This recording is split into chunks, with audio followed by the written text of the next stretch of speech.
everyone. So I had this grand plan that I was going to show you all how to read a chart when it comes to knitting.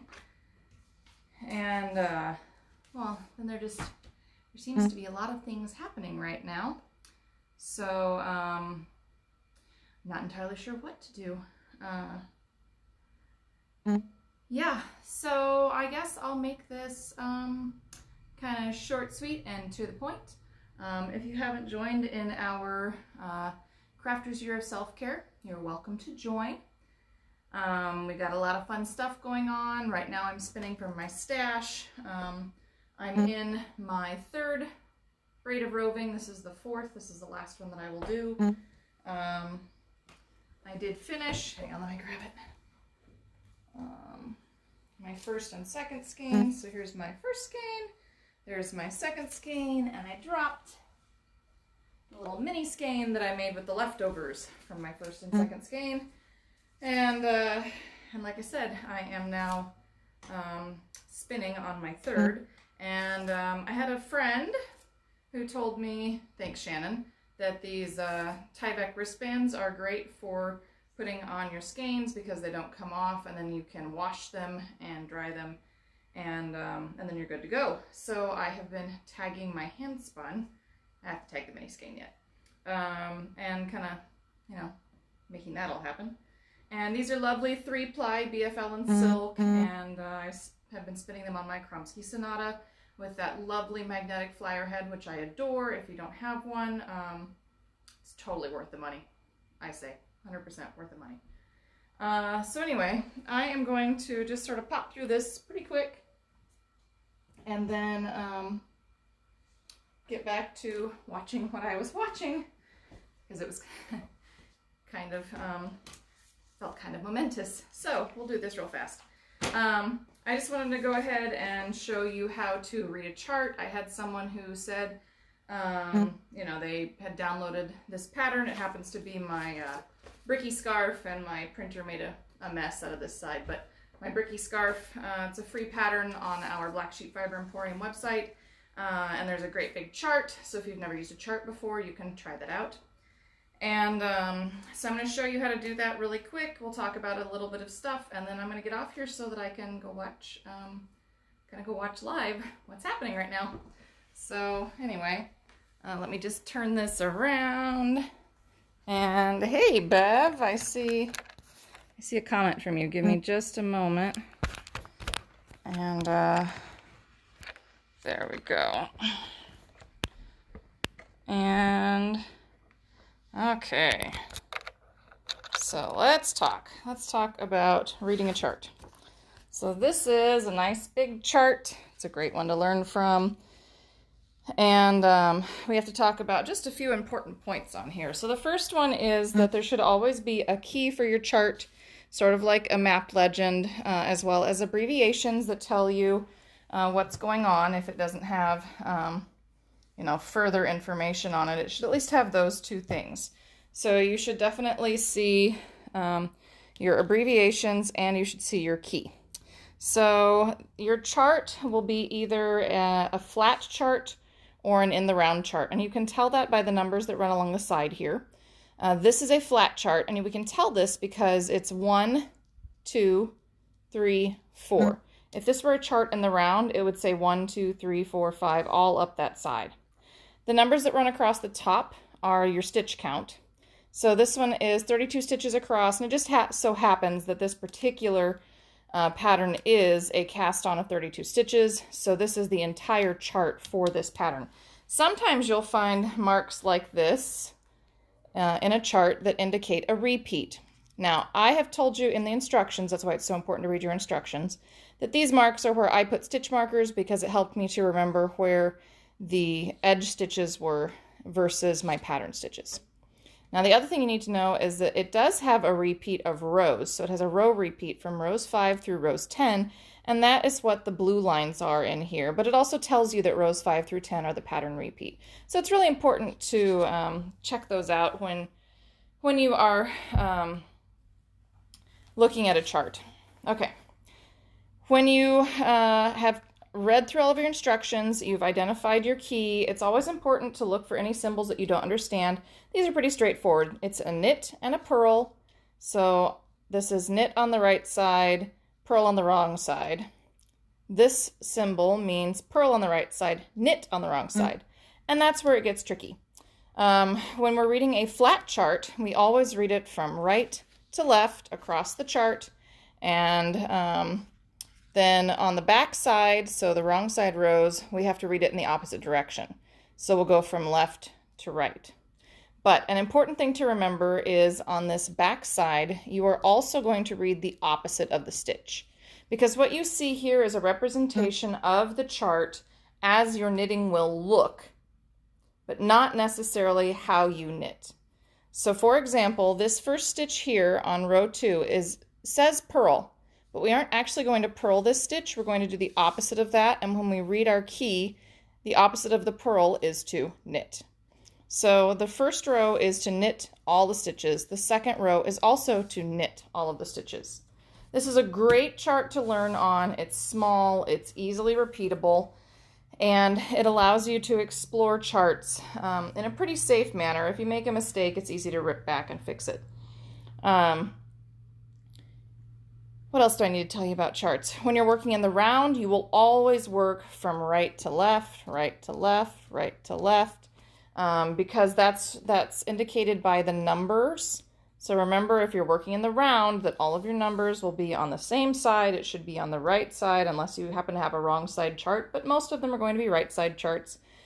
And again, you'll always work from right to left, and back across. Okay, so hopefully this explanation, this quick explanation of a chart has helped you to gain a little bit of insight, a little bit of confidence, and you'll be inspired to try knitting from a chart. I love knitting from a chart. I find it really easy for me, and it helps me to visualize what should be going on in my work a lot easier than when I'm reading my instructions. Okay, if you are interested in this pattern, it is a free pattern. It's called the Bariki Scarf, and it's available free on Ravelry or on our Black Sheep Fiber Emporium website, so feel free to go check that out.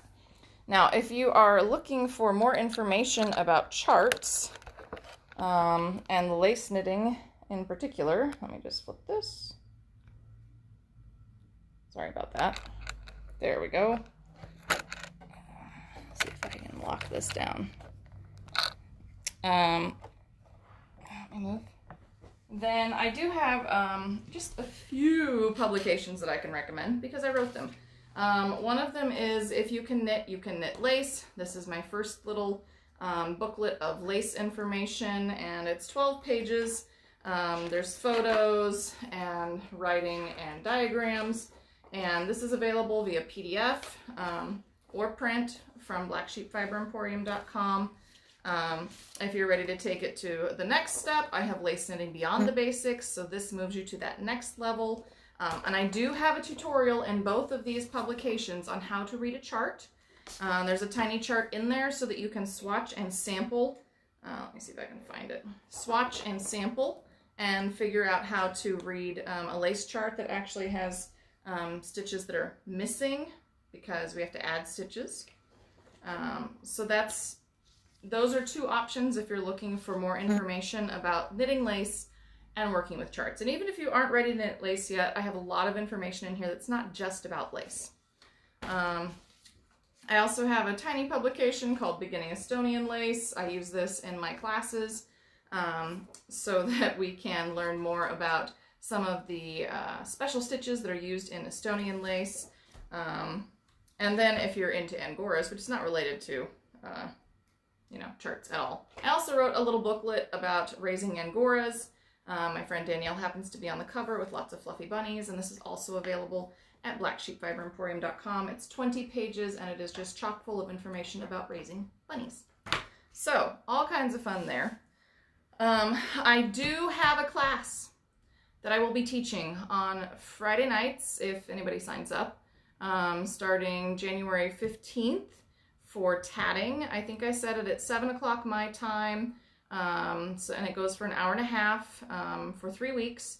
And if you are interested in learning beginning shuttle tatting, you are welcome to join me. It's just, you just sign up on the blacksheepfiberemporium.com website. So I'm teaching classes. You are more than welcome to take it. There is a required kit for supplies, but you can read through the kit and build it yourself, or you can buy one from us, your choice. So you can check all of that information out at blacksheepfiberemporium.com. What else do I have going on? I don't know, so much stuff. So let's see. Like I said, I am in the midst of spinning for my self-care, year of self-care. And thank you, Angeles. It's nice to see you here again. And I hope that all of you have taken the opportunity to find something special in your stash to work from for the Crafters Year of Self-Care. And I hope that you'll join Tina on Friday for her video as well. Remember, we try to do these videos live on Facebook Monday, Wednesday, Friday at around 3 o'clock Central, which would be 4 Eastern, 2 Mountain, and 1 Pacific-ish. We try to be fairly consistent. And if you happen to miss this, we do put it up on our Facebook page as well as the YouTube channel. So if you're watching on the YouTube channel, welcome. It's lovely to see you. We do read the comments in all of those places, and we do try to reply. So if you have a question, make sure that you drop your question in the comments, and we will try to address it. What else can I tell you? Make sure that you have clicked the subscribe button or the like button, depending on where you are. And don't forget that I also teach on TikTok, little 1-minute videos, and I sometimes post those to Instagram as well. Kind of just show you little tips and tricks, little small things as I'm going along. So if you're interested, feel free to check those out. Yeah, we're going to try to put up more classes. We'd really love for you all to join us for a live video class. So if there's something that you'd really like to learn, let me know. I am planning to do a beginning lace class next month, and then I'll do the intermediate class following that, and then I'll do a beginning Estonian lace following that. So kind of the progression of lace classes. And all of that information, of course, will be up on the website at blacksheepfiberemporium.com, but I'll also post about it on Facebook and Instagram and everywhere else that I talk about these things. So in the meantime, please take care of yourselves. Make sure that you are taking care of your physical, mental, physical, mental, emotional, and crafting health. Because like I said, it always helps me if I am able to spend a little time crafting every day. And my back is starting to feel better, which is really nice. I keep working on it. I don't know what I did exactly, but it was not pleasant. So I'm really hoping that I don't have a repeat of that. Anyway, until next time, please take care of yourselves and keep crafting. And I will see you on Monday. Don't forget that Monday we're going to talk about the difference in fiber weights and yardages and how to select the fiber and yardage for your project. So I'll see you then.